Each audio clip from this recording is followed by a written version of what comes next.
Here. Motion to approve the agenda as presented? Second. Motion's been made with the second. All in favor? Aye.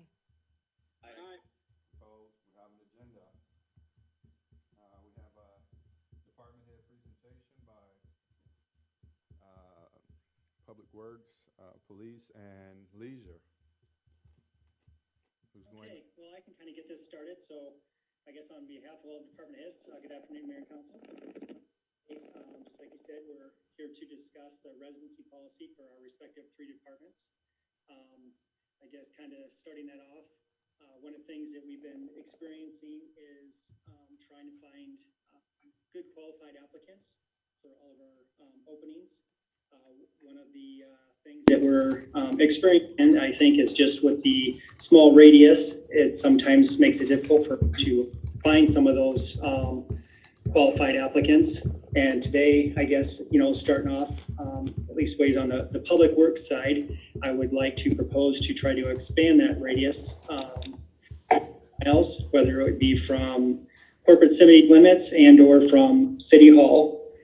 In kind of doing that, I'll go ahead and just kind of give you an example on where we're at with some current opening we have right now. So as you guys are aware, we do have two openings in the fleet maintenance and the front, so two mechanics. We went through the process where we had 15 applicants, for which 6 of the individuals were brought in to interview. Of 6 individuals, 3 of them were actually certified list, which was done on June 5th. So of those 3 individuals, 2 of them currently are just outside of the 10-mile radius.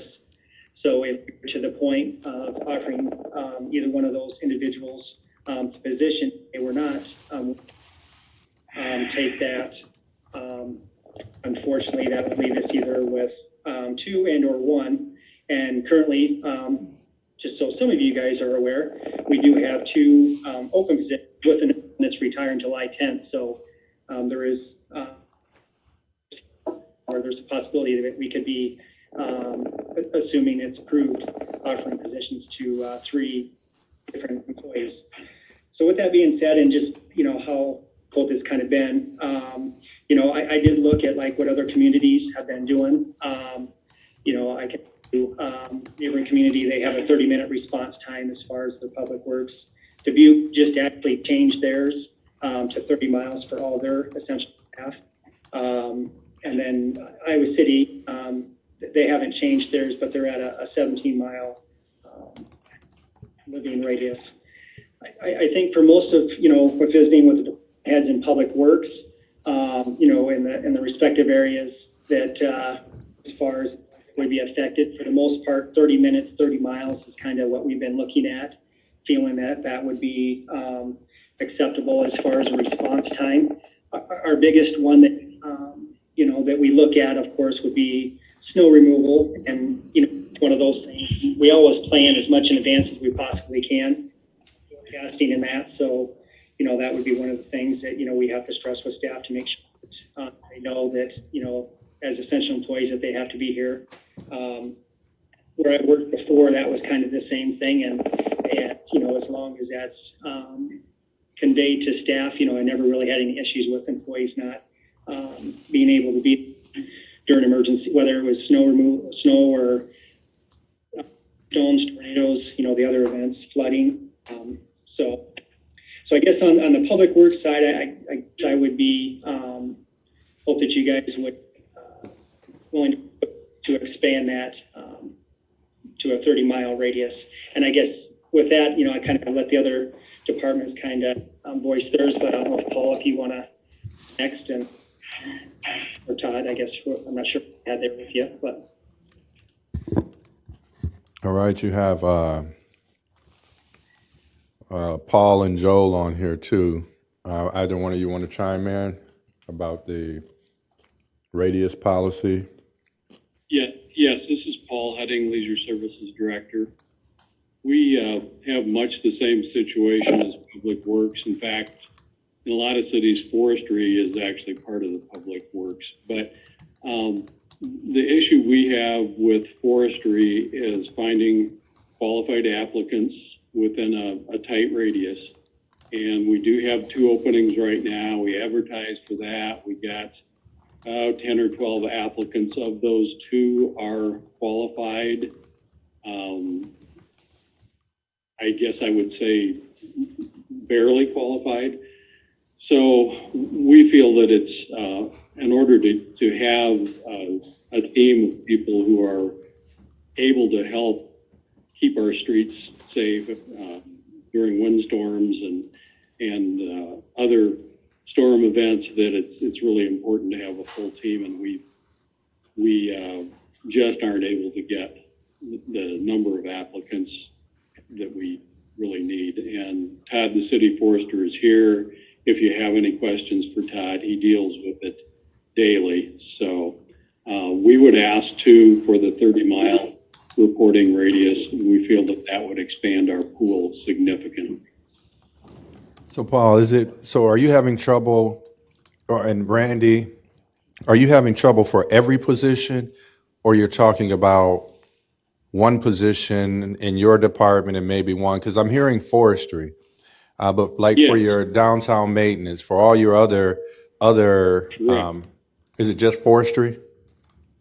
Yeah, the only one of our positions, Mayor, that is considered critical is the forestry classification. So we would have different classifications within that division, forestry foreman, and then the park maintenance to forestry. So those are the only ones we're coming to you for. We're not asking for a change in any other positions throughout leisure services. The reason for this one, again, is it is critical, and we're just having a real hard time coming up with qualified applicants.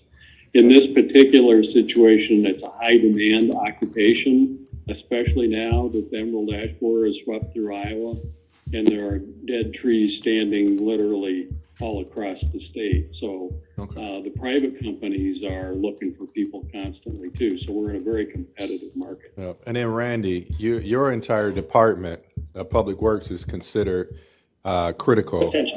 Are you having problems filling every position, or are you having a challenge with mechanics? Like is it every position? I know, like, what is it? If we were to do it, I would want to do it for all of the positions. Like, for example, I just gave you the one for the mechanics because that's our current opening right now that we have a list. But if you were to talk about waste management, by expanding that gives us more opportunities to hopefully garner more individuals that already have, say, their wastewater license, if we were to have an opening in that area. Currently we don't, but when we do, it gives us that opportunity to hopefully get individuals that already have those licenses. Same thing, in the street department. Like I said, we're not through that process right now, but if we were to do it, I'd want to do it collectively for all the departments. All right. And like I said, going back to that response time, for the most part, 30 miles, kind of 30 minutes is kind of what we're looking at. Had pretty good luck in the past as far as, a response time and being able to address what we need to do. Right. And just as Chief Fitzgerald comes up to the microphone, are you talking about new employees? Or are you saying that all of our current employees, which 50% or so actually live here, your openings up for people to move as well? I guess if we were to change the policy, because I do know, we have some individuals that were that have been employed with the city for a long time that are already outside of that living radius. I think it's just going to be some of went into effect.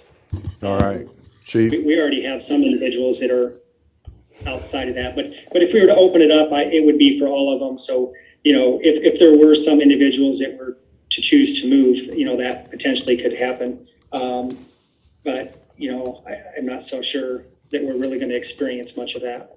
All right, Chief. Thank you, Mayor. Thank you, Council. My recommendation would be consistent with the other department heads. I've done some research with my command staff, and they've had no problem recalling officers. and feel as if collectively that it would expand our opportunity to diversify the department by moving a little further out.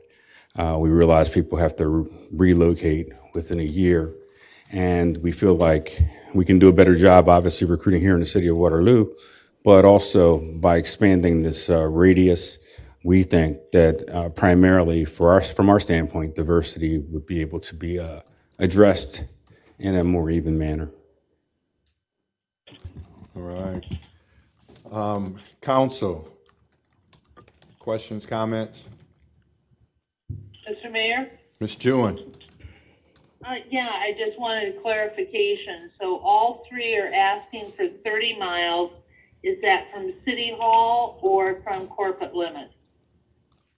Now, in your attachments, I kind of worked with traffic and engineer and IT to try to come up with a map that showed from City Hall and then also from corporate city limits. Of course, corporate city limits, that was a lot more difficult to do because, like I said, the city's not, it's not a circle. So I'm game to do either one. I know when the fire department did it, they had corporate city limits. So I would tell you that as far as public works, I would be receptive or open to either one. I think uniformity is always good, but I think either one would work for me as far as whether it be for city limits and corporate city limits. This is Paul Hudding. I would agree with Randy that it's good to have uniformity if we could. I believe the fire department, although their radius is a little different, they're going from corporate city limits. That would be our preference as well, but we would be open to either. Either would be an improvement. Thank you. Council? Mr. Mayor, Mr. Bozen? thank you, sir. I'm in favor of the corporate city limits and the 30-mile radius. I don't think we're going to have a mass exodus of employees moving out of Waterloo. Just like the fire department, the number of employees at the fire department that are living inside the corporate city limits, they're because they want to be. They still have the ability to be 10 miles out, and then the firefighters, like the other employees that were hired after, before a certain date, can be 20 miles out. So I don't see that as an issue, and I fully support these department heads and anything that's going to assist them in recruiting qualified candidates that want to work here. Thank you. Right, anyone else? Mr. Mayor. Mr. Amos? I know that, there have been discussions as far as the problem with allowing that extended boundary because of individuals moving, but I noticed that that ordinance was written in 2006, and realistically, times have changed, and if our department heads are telling us that they need that 30-mile radius in order to take care of business, then I see no reason not to support it, so I will be supporting it myself.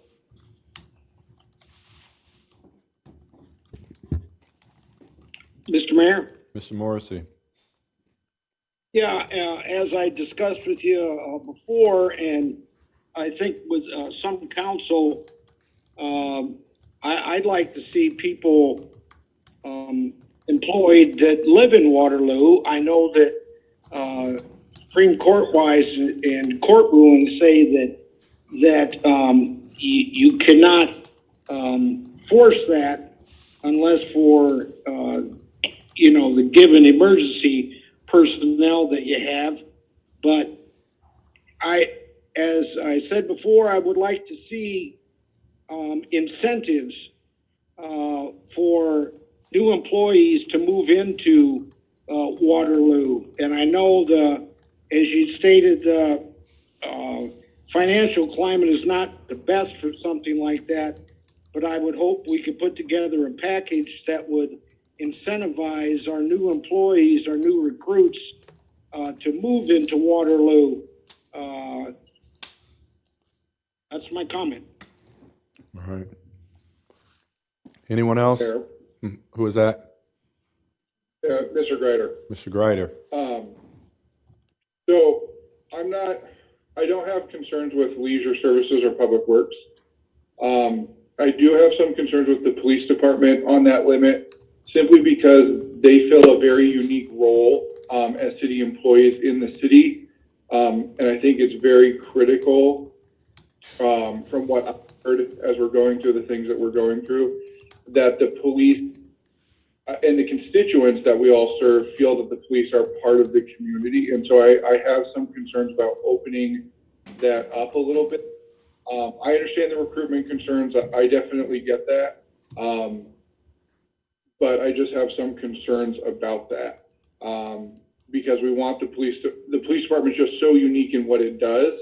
And we're at such a unique moment in history across the nation on those things that I just have some concerns for that particular department. All right. And I'm going to go to Mrs. Klein, and we got a very packed schedule. Would you all like to have another work session about this next week too? No. Or you want to vote on it next week? All right, Mrs. Klein. I just have something really quick to say. I was a longtime proponent of community involvement with our employees, living here, working here, especially police and fire. I think the case can be made that it's very important that the community know the people who are policing them and that the emergency services are on site.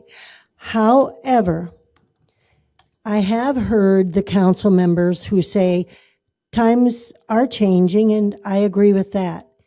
And I listened very carefully to what our new police chief just said, and my admiration for that person is so great that I am willing to say, because he said it so, I'm willing to vote it so.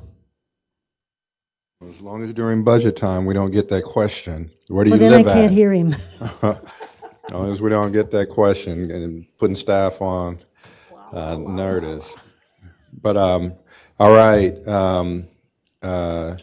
guess we'll have some further discussion next week. It's 4:30. Pedestrian safety. Mr. Greider. Yeah. With council members, and obviously it was in this week's packet. So this is an amendment to the pedestrian safety ordinance that we had passed last week. So the two big things are we moved some pieces out of Part C and put them in Part B, where the 6 foot or less without a curb rule applies. The only place that's kept in Part C where it's restricted regardless of size is San Martin. After speaking with some people, just given the speed and all of those pieces, it makes sense to sort of restrict those areas. In addition, I changed the penalty because the way the original ordinance was written, it makes it a misdemeanor, which comes up to a $500 fine or 30 days in jail, which actually, if I'm a chronic nuisance driver and I get caught doing 20 miles over by one of the red light cameras, I'm going to receive a lesser penalty than potentially what someone could have for standing in the median. So I know that Councilman Morrissey had voiced some concern, so I just changed the penalty. It makes it a civil infraction, a municipal infraction, and sets it on a scale of $25, $50, and $75. Still acting as a deterrent, still acting as a way to signal to people that we don't want them to engage in this behavior in unsafe locations. But I think it's more in line with the action being committed. So penalize, not criminalize. Sorry? Penalize, not criminalize. Penalize, yes. Okay. And so those are the two amendments that I'm offering. All right. Council questions?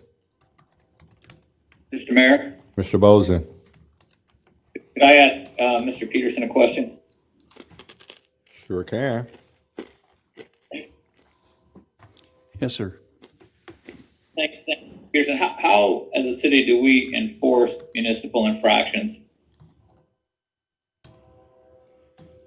Marty Peterson, Legal Department. Municipal infractions are basically prosecuted in the same manner that simple misdemeanors are. They're over in magistrate court, and a judge decides whether the city has met its burden of proof, and then imposes a municipal infraction penalty up to $750. So essentially, it's treated the same. What may differ is the manner in which the police department would engage a person that is allegedly violating that ordinance. If it's a simple misdemeanor, they have other tools available to them as far as enforcement goes. And there is a more immediate ability to address a violation as opposed to a municipal infraction.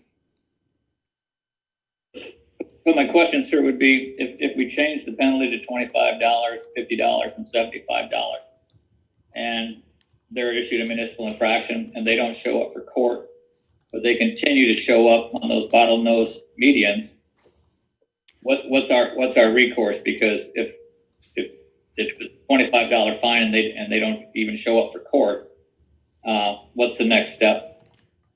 There is no next step other than the fine increases. So But do we even have to enforce the fines for payment? No, as I understand, municipal infractions, there's no contempt proceedings available to us, and certainly no ability to charge or detain somebody. So what would be the incentive if you were issued a municipal infraction and decided not to abide by it or pay it, what would be the incentive to keep that person off of that narrow median? I can't think of any. Okay. Well, I couldn't either. That's why I asked. Thank you, sir. Mr. Mayor? Ms. Jewin. Yeah, just something that Mr. Peterson just said caused me pause. Was he saying that the police might not enforce a municipal infraction as much as they would a misdemeanor? Is that what I heard? I think he was saying that if you had some, I think he was trying to explain the difference between a municipal and a misdemeanor. Well, I understand that, but I heard him say something to the effect about the enforcement of one versus the other.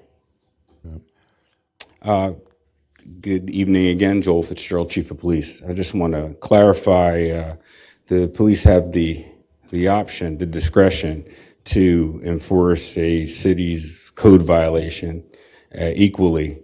A misdemeanor or a city level code violation can both be enforced at the discretion of the police officer.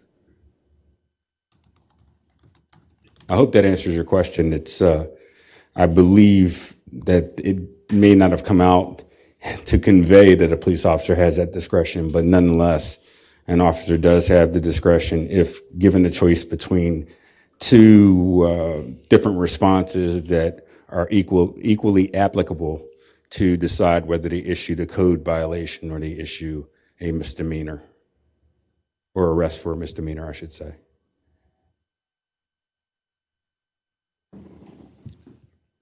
Thank you. You're welcome. Ms. Klein. So my understanding is that the police will do their job, but there's absolutely no incentive for anyone to leave the median. They don't have any repercussions if they don't pay. There's never going to be any escalation of it, really. I mean, the numbers will add up, but they still won't pay, and there's no procedure for going out and collecting it. I think it removes any teeth from this ordinance. Will we have a listing of, so for instance, someone gets one municipal infraction, someone gets two municipal infractions. Would the PD know if a person has had a second municipal infraction at that moment? Yes. They would know? So if you came up to a situation and you had 2 municipal infractions, and you're going to give 3, this is the third, you could move to a misdemeanor? But you just said, but the chief just said you had the discretion. Oh, but the ordinance, The ordinance is just for the municipal infraction. Correct. The ordinance is for a municipal infraction, and you're deciding whether it would be a misdemeanor level offense or be a city violation. Depending upon what your decision is, the police officer then has the discretion to issue that violation, based upon what the council decides today. I am saying that nonetheless, a police officer still has the same right to make a decision as far as what law he or she believes is broken and how they apply it. The greater question is when it gets before a judge, what the judge does with it. Mr. Mayor, yes. looking at this and listening, for me, is it feasible or possible to start off with that municipal infraction, have the 3, and if it's not resolved by then, moving it into the actual misdemeanor? Mr. Mayor, I'm willing to change the language if that would make members feel better. If that's possible legally. You mean, And you mean leave Mr. Mayor, the reason that from now Mr. on, Mayor, the from reason now, that I'm Mr. Amos, so council. yes. If another council member is speaking and they have the floor, please at least wait till they get done so that we can figure out how we can let staff know what's going on. Mr. Amos. What I was saying is I'm seeing the municipal side of it, and I'm also seeing the other side of it. But one of the things that I heard during this interim was that there are individuals out there who are taking advantage of being able to sit on those corners and collect funds, and they really shouldn't be there. So for me, that maybe that's a remedy from a standpoint of individuals that are taking advantage of sitting there collecting and doing things that way. Maybe that would be a deterrent. If you have 3 infractions and nothing that we can really do, maybe then moving it into that next phase. Yeah, the challenge we have on that one, Mr. Amos, all due respect, is we really don't know who is who, and you wouldn't want to assume that someone was taking advantage, and it'll be a challenge to kind of check, but maybe we could. But Chief, am I hearing right now that if we don't do anything to just that particular portion of the language, the officers have the discretion to do a municipal infraction versus a misdemeanor? Depending upon what your decision is today, Right. they do have the discretion. They will be able to, if you choose to make it a municipal infraction, they have the discretion to then apply the municipal infraction, give the person a ticket, basically. If the person doesn't pay, my understanding is upwards of 5 tickets, then it would elevate. Is that correct? For red light tickets, it works that way. Does it work that way for other municipal citations? Yeah, I was trying to think of what in our code has a limit. If you have, and I think it is the red light. Once you have 3 of those, I think it then becomes a misdemeanor.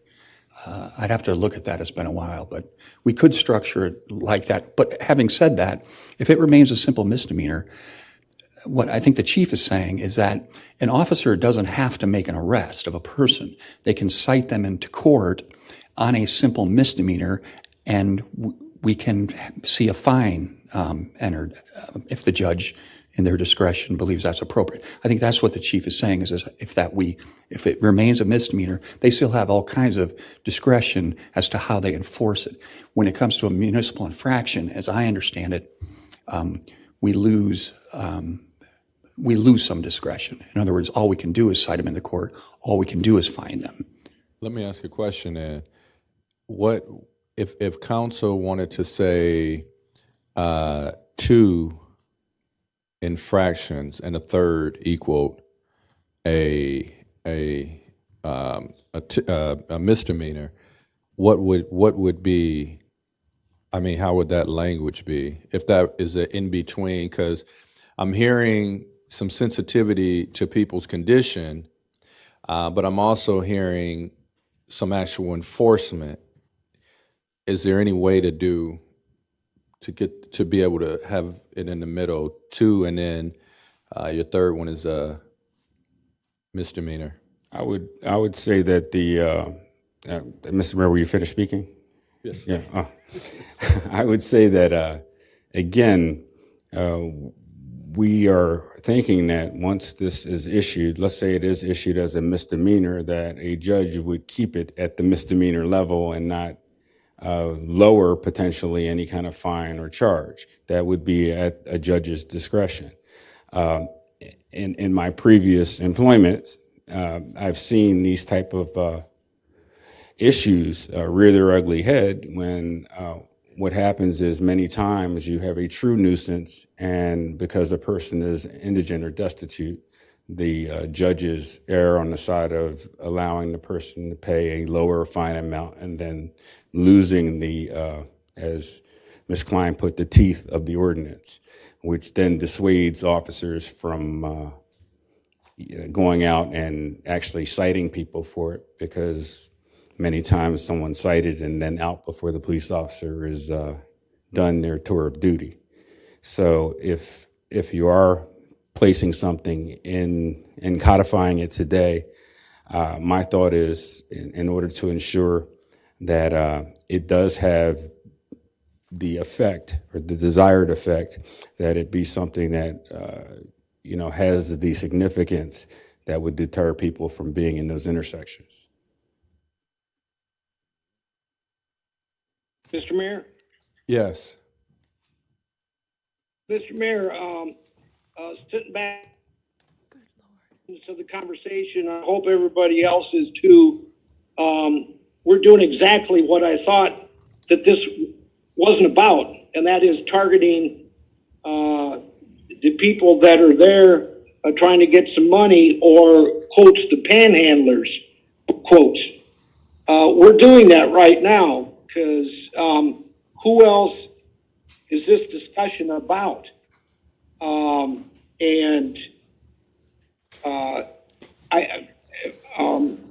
First of all, if given the ordinance that was passed, wouldn't an officer have to remove the parties from the place where they were standing? Wouldn't that have to happen? Or do they just ticket them and then leave? It would be at the officer's discretion. So the person could stay there. You can cite and release. That's correct. He could. I didn't catch that. They won't be able to stay in the median. The officer would, have the person leave the median. However, it would be at the officer's discretion whether they cited and released them or arrested them and cited them in headquarters. But Chief, they would have to leave that median where they were standing, that is a recognized area where no one is to be standing. Yes, sir. I would hope that the officer removed them from that median. Okay, so so that's the case.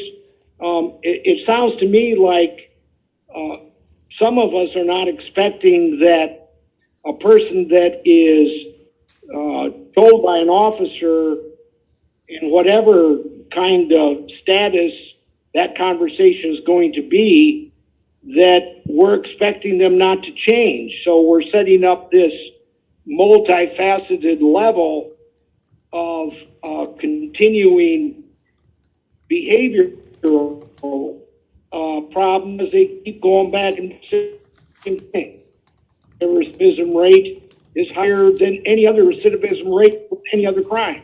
And that's an expectation I don't have of anybody.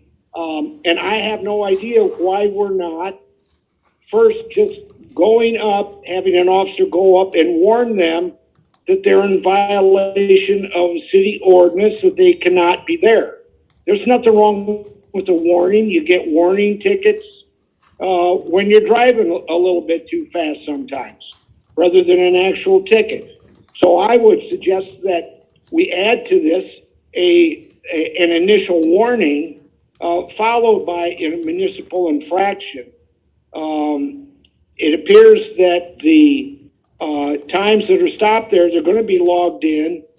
The police responding to this are going to have a log of that, and I believe expecting the behavior to change is something that we should do. But then again, I go back to the fact that this entire discussion is targeting panhandlers and nobody else. And I believe that that's a violation because you're targeting one particular group of people over any others in this particular ordinance. I would challenge that.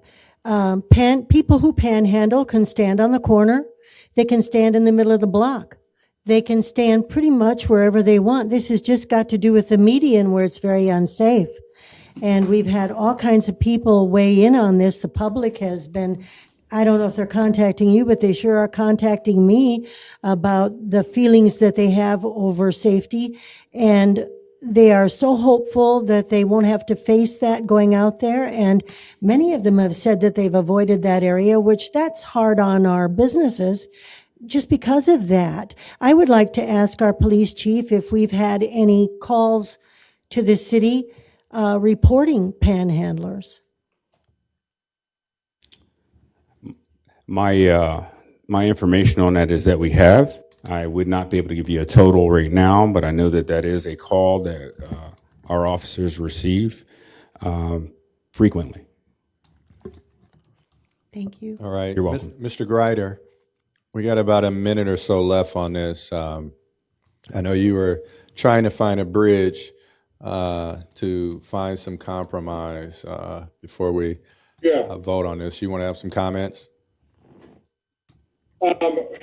So just based on what I'm hearing, I can either look at keeping it as a misdemeanor, because that's where people are more comfortable with.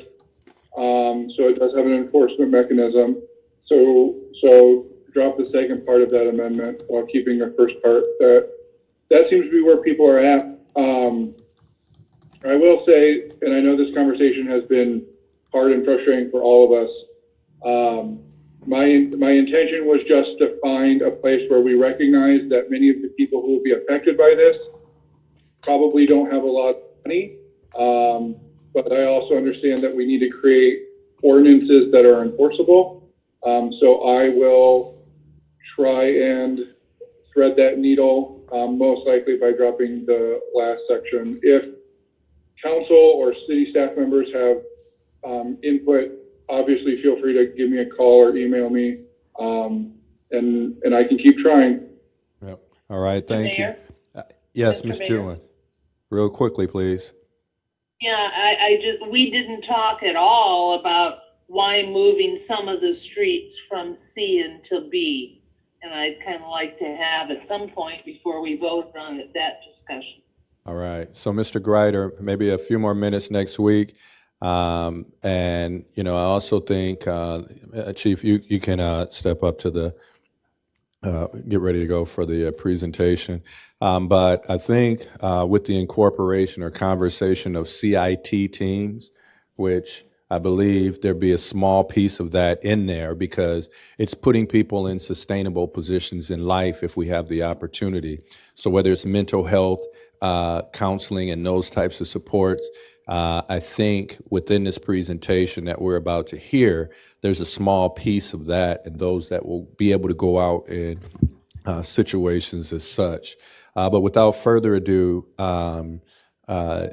we have our 2020 WPD Change Management Plan, and this copy will be going to the council as well. Council, you should have this already uploaded. Okay.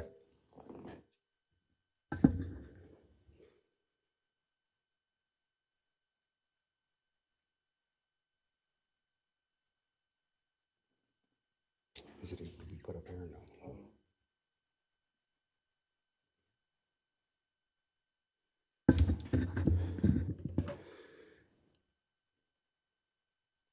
Mayor and council, good evening again. Joel Fitzgerald, Chief of Police for the City of Waterloo. Last week I was asked to prepare an update for you all in regards to what changes have been made and what potential changes are on the horizon for our department. In doing so, I've worked with our management staff to create a change management plan. That plan will describe both, again, the things that have happened so far and things on the horizon for the Waterloo Police Department. What you'll find is you have a handout summary that is pretty extensive. Quite a bit of work went into revising the policies or creating policies and procedures that you have in your hand. What I'll go over today is an overview of my personal observations since being selected to be the police chief of the City of Waterloo, how we define change, what the scope of this whole change management project would be, what policy revisions were made specifically, take a look at the new vision and mission statement. We look at checks and balances for the organization, organizational readiness for change, how we plan on strategically communicating with both you, the council, the mayor, and our community, what our goals and indicators will be, what the metrics will be to measure that, our research requirements, and what we all love, budgetary recommendations. And Chief, I think Mrs. Jewin may give you about 5 extra minutes, so I think you got about to 5:15 if Ms. Jewin will allow you 5 extra minutes. I'd appreciate that. Thank you. So in your handout, I'll summarize what you have. You have operational guidelines and administrative changes that are made pursuant to the actual policy change.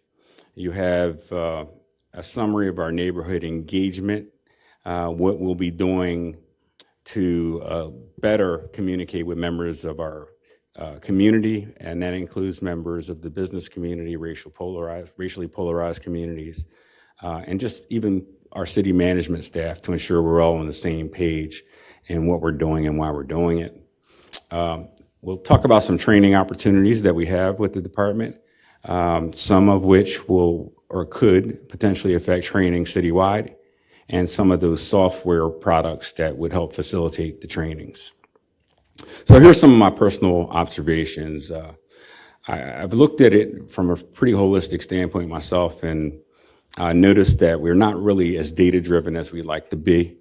We don't, as an organization, focus on where our officers need to be and why. And that type of decision-making process needs to be made at the supervisory level. What I found in the Waterloo Police Department is that officers are bidding on areas in the community that they work, as opposed to a supervisor deploying them where they are needed or where they can be seen and work in a consistent manner. There is a strong internal culture within our police department of a lot of pride. Our officers are happy with their positions within the department and want to see some type of positive change. So these revisions that I've made to certain policies, or in effect, some of the new policies, are just that. They're catalysts for that cultural change.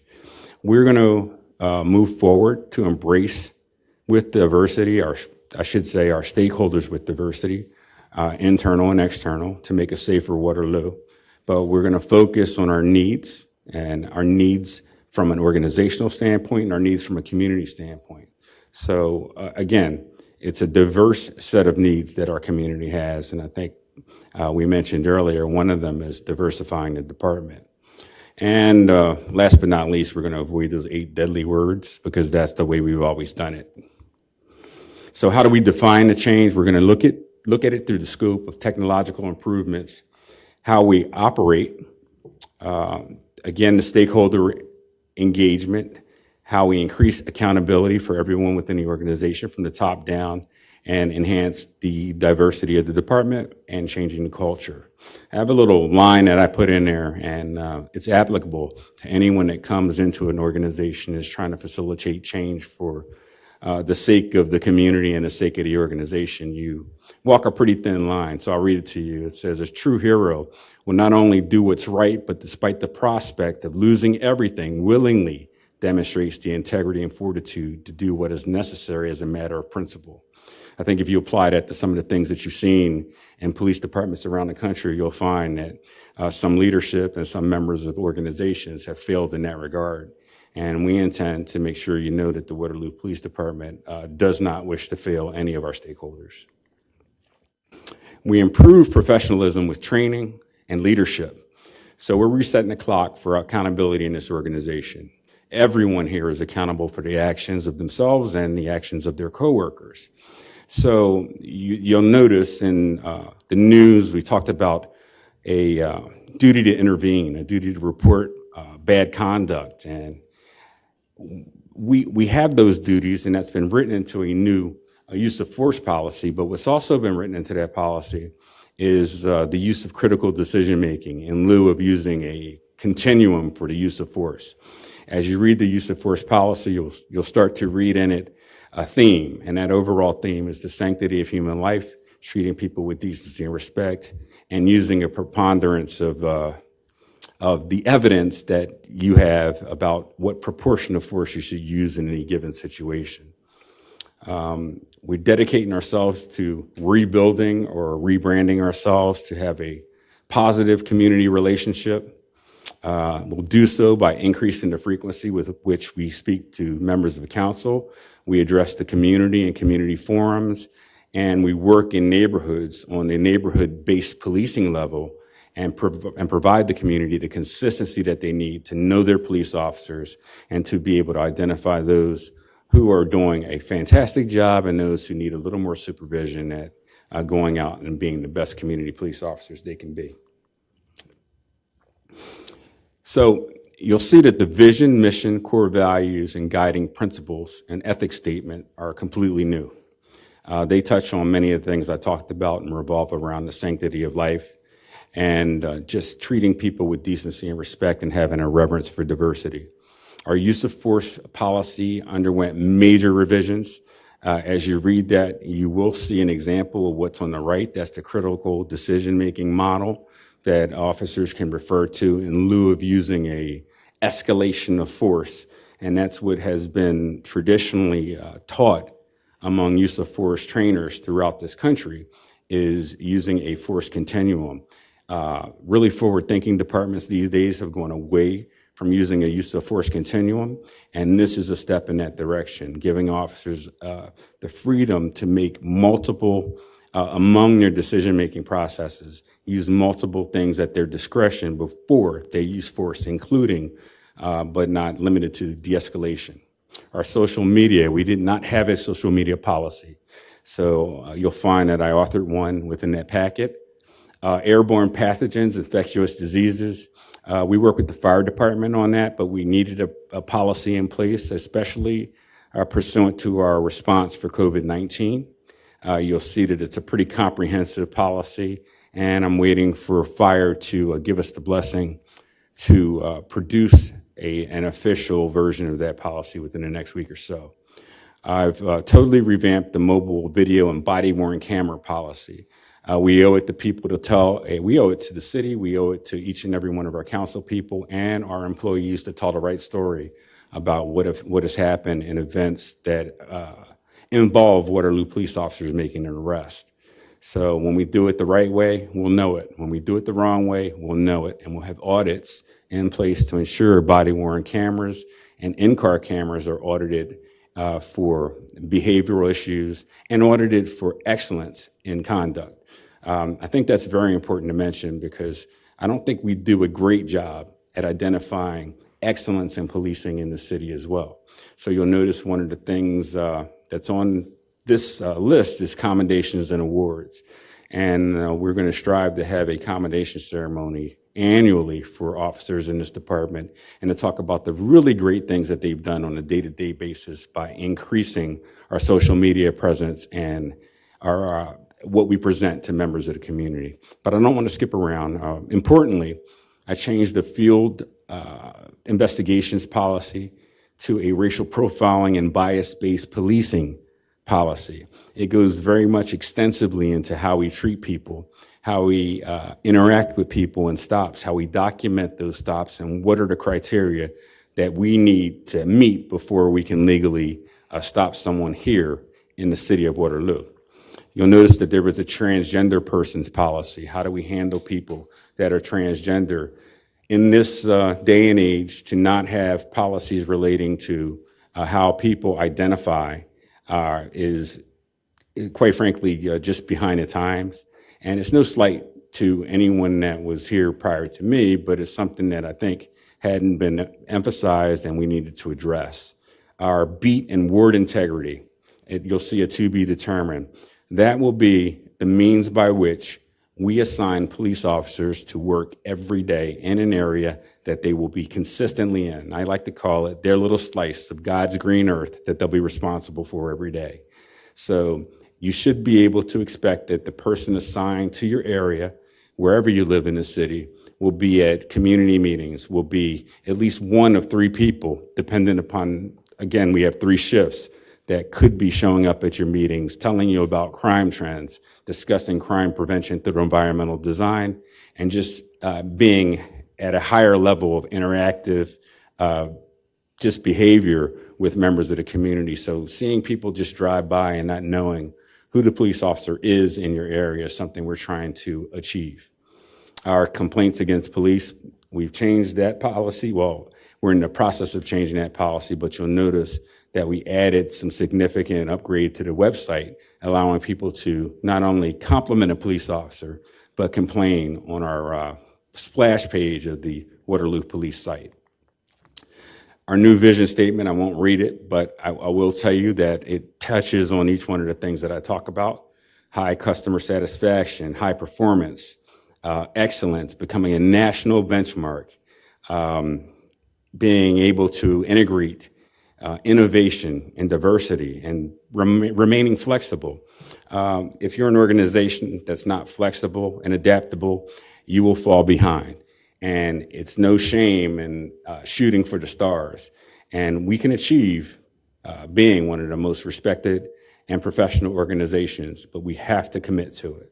Our mission statement, the bolded areas, talk about the sanctity of human life, protecting lives, integrity, and bias-free conduct, all issues in society today, all things that need to be specifically spelled out in the mission of a modern policing organization, or at least one that subscribes to the tenets of 21st century policing. How do we do it? How do we check it? I intend on convening a policy review committee and a police chief's advisory board. The police chief advisory board I'll speak to first. There'll be members of the community from the business community. They can be members of the religious community. There'll also be people from different walks of life and economics in the city. I'll also have at least 2 high school age youth, one that's a high performer and perhaps one that may be at risk. We need feedback from all levels of the community. I should also mention another city department, if not multiple city departments, because we have buy-in. If we have buy-in from the other city departments, if we have buy-in from members of the community, we should be able to put policies and procedures in place to review incidents involving police officers and know how well we're doing as far as explaining it and having the best people able to tell our story outside of having just the police department do so. Our command staff structure will embrace this change by, we'll have goal champions. So as we set a strategic plan in place, there will be people responsible for achieving specific goals, and our captain of administration and lieutenant in community programs will be the 2 main focal points to compile that list of goals that we have, to publish them on the website, to show who's responsible, and to show at what point we're at in achieving those particular goals. That's the ultimate in transparency, and it models the kind of culture that a modern organization would have as well. Our strategic performance captain, I've already mentioned, will be the administrative captain. The title will change, but definitely the administrative responsibilities will expand. Our mayor and city council, you'll see I wrote, provide support for our efforts to modernize the department by collaborating, to use a holistic approach to change rather than focusing on individual recommendations. So what I'd like is to know that when we move in a direction as a city, as a council, that we're all pulling in the same direction and we're all working toward the same goals. How ready is this organization to change? Well, I talked about our officers having a lot of pride in the organization, but we need the physical readiness to undergo any type of project. We need to be able to devote some time and effort to training and the money that's going to be required to get the trainings that most departments across the country will need. Our internal stakeholders will derive the most impact because we need to change the way we do business, and the way we change those behaviors is to constantly monitor what we're doing, but also to train the way we want and expect people to act. Our change champions will be people responsible, again, the administrative captain and lieutenant will be people that help foster that change, that will help document those changes. And as we remain flexible, we'll look at the organizational structure and change it as necessary. So a change management approach is going to require interaction with the WPPA. It's going to require our ability to manage the change effectively and to deliver the types of training and the types of audit processes that are going to be necessary to make sure we're doing and achieving the things that we say we are. Our communication is going to be huge. Communication with the community, I mentioned the WPPA, but also our website. Our website is nicely written, however, it is not as interactive and user-friendly as it needs to be with members of the community from all walks of life. So you'll see an overhaul of our website that, in addition to what I've already spoken about, having performance indicators, it'll be a one-stop shop for information about the police department, but it won't be the only source of information from this police department. Our community relations ideas section is already up. You'll see 2 hyperlinks, one for the complaints and commendations. Those 2 links are active and working on our website today. We're going to tell our story better than we ever have. We're going to leverage social media. We're going to use the means in which people communicate and young people communicate, in particular these days, to help develop interest in this agency, to help recruit better, and to bring in people that can help change the face of the Waterloo Police Department. I know we're going through a citywide rebranding in August of 2020. One thing I wanted to offer members of the community who have had concerns about our patch is that we intend on maintaining traditions within our department, but we also are amenable to making sure that the community has a say or is able to identify with each and every police officer. So I think a great idea, at least in the short term, would be to allow the community to put together a secondary patch. We wear 2 patches now. We can keep our patch, but we can wear a patch that's representative of the community we serve that they have created. And then during the course of rebranding, we can reevaluate what it is we're doing. But I think it's important that the community has a say in what we wear and how we represent them. The FAQ sheets are going to be very important. And I think one of the most important areas that people need to be able to turn to is to know what to do when stopped by the police. So you'll find that to be a portion of what the information that we'll have on the website will contain, but also our website needs to be able to be translated into multiple languages. So we're going to work very hard to address at least the great variety of languages that are used within our city so that it is user-friendly to anyone that needs to go and find out information regarding the Waterloo Police Department. Our NPOs will be those beat officers. They will be the people who you consistently see working in the same neighborhoods and have the same accountability and responsibility to those areas. We will rededicate a person to becoming, to replacing, I should say, the homeless liaison. We'll have a downtown liaison, and we'll also make sure our LGBT, liaison is visible and active in the LGBTQ community. I'll get through this because I know I only have 5 minutes left. Strategy, objectives, and indicators. We definitely will stick to our performance indicators. We'll look at the number of engagements officers are involved in. Those NPO officers will have to report what they have done, what problems they've gleaned from community meetings. Whether 3 people show up to a meeting or 30 people show up to a meeting, those officers will consistently be at community meetings and facilitate the information exchange that's necessary. I know that in racially polarized neighborhoods, consistency means everything. So our officers will be there and be there with the consistency necessary to build the goodwill in every aspect of our community. The two-way reporting, and they're going to pass that information back up through the chain of command. Up through the chain of command means that not only will I get the information, Major Leibold and every member of the command staff will know what it is we're doing in any particular part of the community to solve problems that have arise. We'll look at our stakeholders, again, who's critical to change, leveraging those relationships to help with training, to offset costs, to just become a more active part of how we deliver our training and services in the city. So the community engagement is what this is really built upon, and you can read the performance indicators at your leisure. Some of the other metrics on here I've spoken to: an employee survey, a survey of our stakeholders will also be important to do annually.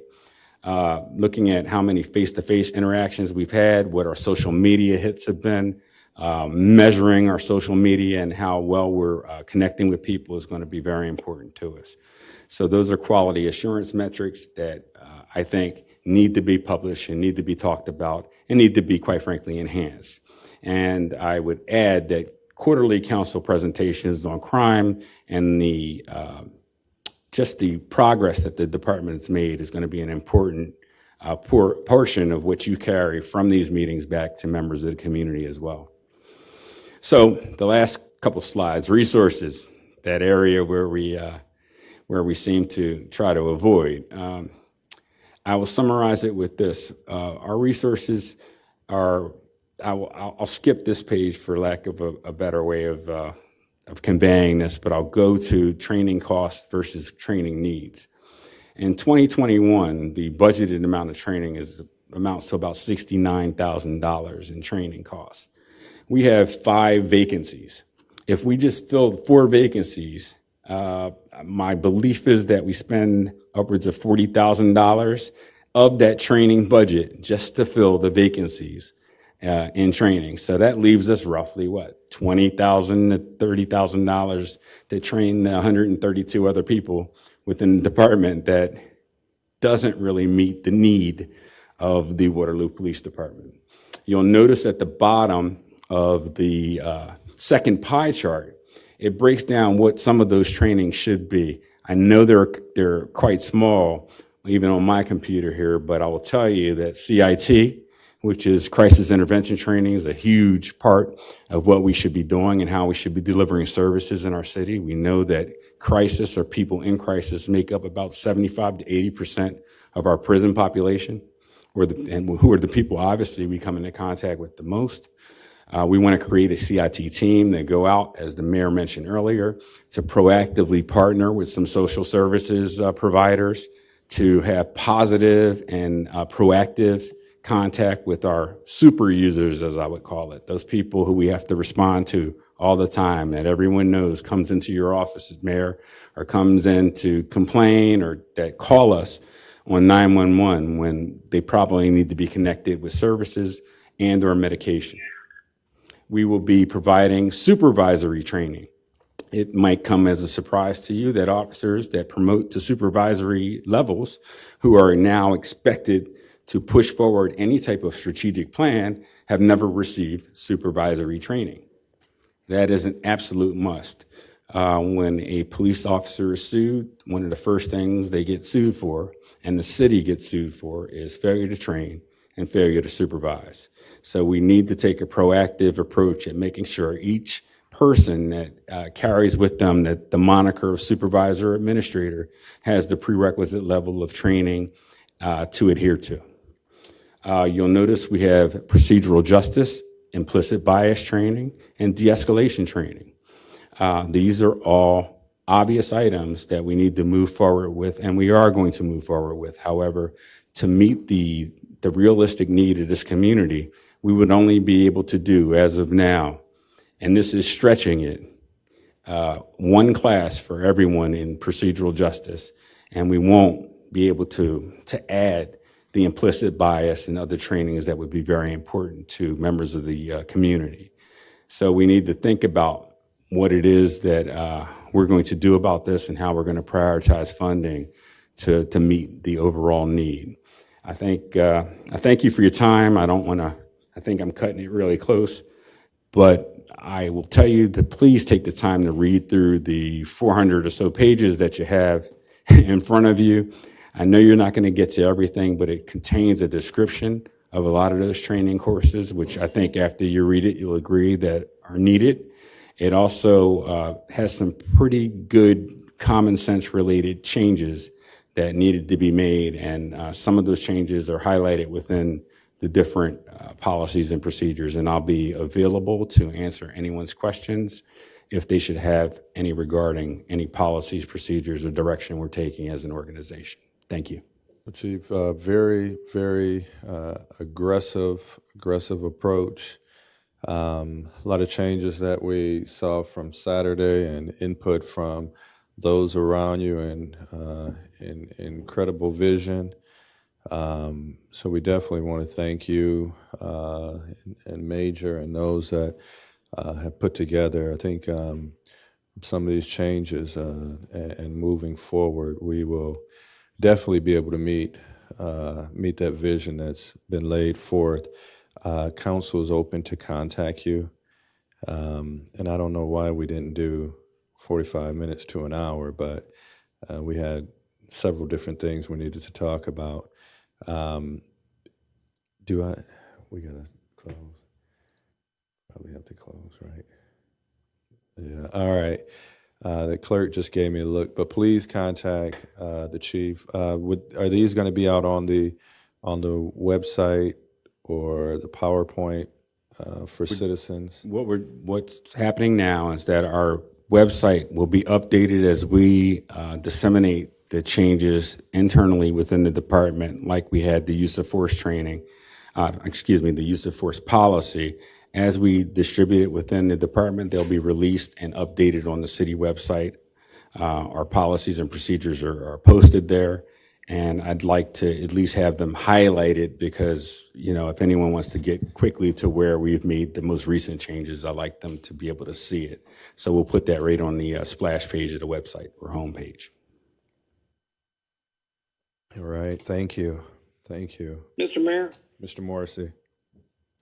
Yes, are we going to have access to this PowerPoint with explanation of the different things?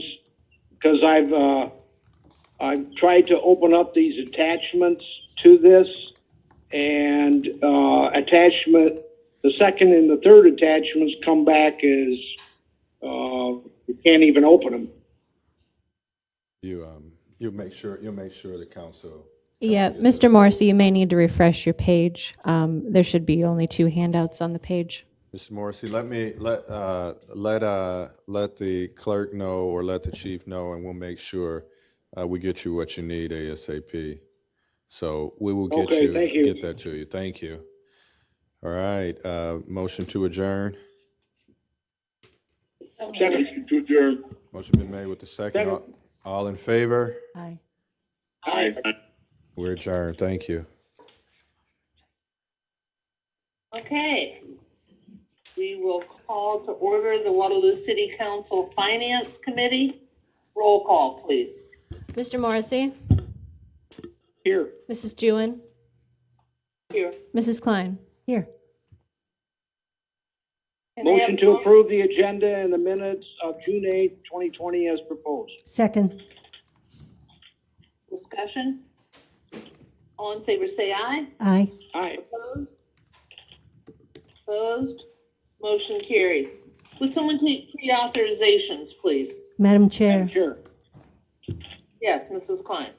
The first pre-authorization is building and maintenance, estimated amount and estimated shipping and handling, $13,000 $19,500. It's for furnish and install new brick at the first, second, and third levels of the Fifth and Commercial Street parking ramp.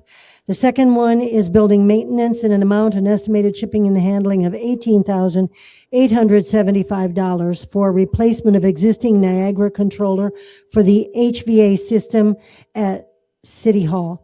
The third is engineering in an amount and estimated shipping and handling of $30,000. It's for new approaches to the railroad crossing on Wagner Road. The fourth is sewer, amount and estimated shipping and handling of $4,658.03. It's for emergency repair lagoon blower number 2. Number 5 is sewer, amount and estimated shipping and handling of $19,421. It's for case backhoe accessories, vibratory plate and breaker attachments. Number 6 is police department, amount and estimated shipping and handling of $7,000. It's for inclusive cultural university training for the police department. Number 7 is also police department in an amount and estimated shipping and handling of $1,495. It's for annual maintenance agreement for police department uninterruptible power supply UPS. Is there a second? Mr. Morrissey? Mr. Morrissey? Second. Thank you. Discussion? All in favor say aye. Aye. Aye. Opposed? Mr. Morrissey, would you take the other committee business, please? Yes, motion to approve the request to use IRS business mileage rate for employee reimbursements currently at 57.5 cents per mile. Is there a second? Second. Discussion? Discussion? No. All in favor say aye. Aye. Aye. Opposed? Motion carries. On bills payment, Michelle, has that changed in light of our action? Yes, give me 1 second here. If you could use a revised total of 1,603,173.73. Michelle, could you please read that number again? Yep. $1,603,042. Whoops, sorry, I'm reading the wrong one. Shoot, I apologize. Let's try this again. The new one is $1,603,173.73. 1,063,173.73. Okay, then I would make the motion under bills payment as in accounts payable dated June 15th, 2020 as revised to receive, place on file, and forward to the full council in the amount of $1,603,173.73. Second. Is there a second? Discussion? All in favor say aye. Aye. Opposed? Motion carries. Motion to adjourn. Second. All in favor say aye. Aye. Aye. We are adjourned. Thank you.